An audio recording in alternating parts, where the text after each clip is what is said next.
দেশে গত ২৪ ঘন্টায় হাম এবং উপসর্গ নিয়ে মারা গেছে ৯ জন। এর মধ্যে ৩ জনের নিশ্চিত হাম ও ৬ জনের উপসর্গ নিয়ে মৃত্যু হয়েছে।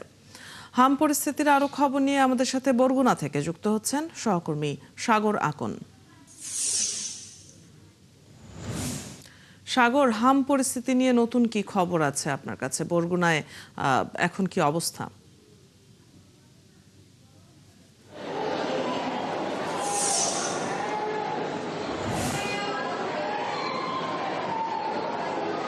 অদিতি, আপনি যেমনটি বলছিলেন যে আসলে হাম পরিস্থিতি কিন্তু বরগুনায় কয়েকদিন ধরে ধারাবাহিক অবস্থাতেই রয়েছে। আমরা দেখেছি যে গত কয়েকদিন ধরে ৬ থেকে ৭ জন ৮ জন করে প্রতিদিন হামের উপসর্গ নিয়ে ভর্তি হচ্ছে বরগুনা যে ২৫০ শয্যা জেনারেল হাসপাতাল রয়েছে সেখানে।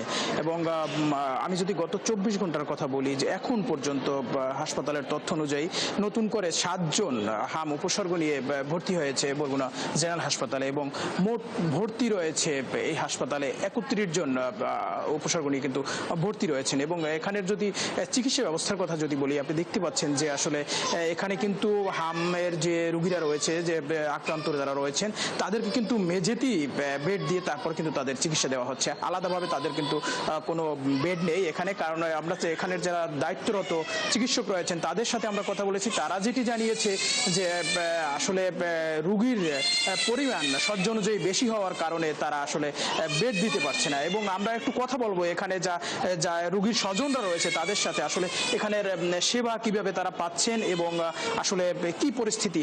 আসলে আপনার শিশুকে কবে ভর্তি করেছেন বা এখানের চিকিৎসা ব্যবস্থা কেমন? বাবুর ভর্তি করেছি ৫ তারিখ। বাবুর ঠান্ডা লাগিয়া নিউমোনিয়া হয়েছিল, এনেছিলাম ৫ দিন। বাবুর হাম ধরা পড়ছে, আবার ৫ তলায়। এখন চিকিৎসা ভালো চলতে আছে। চিকিৎসা ব্যবস্থা কেমন? ভালো।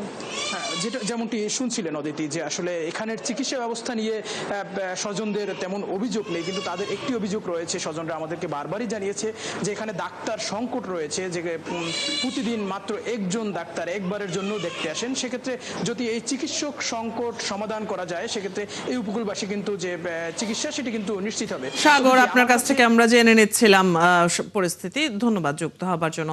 দর্শক, হাম পরিস্থিতির খবর নিয়ে বরগুনা থেকে সহকর্মী সাগর আকন যুক্ত ছিলেন এতক্ষণ।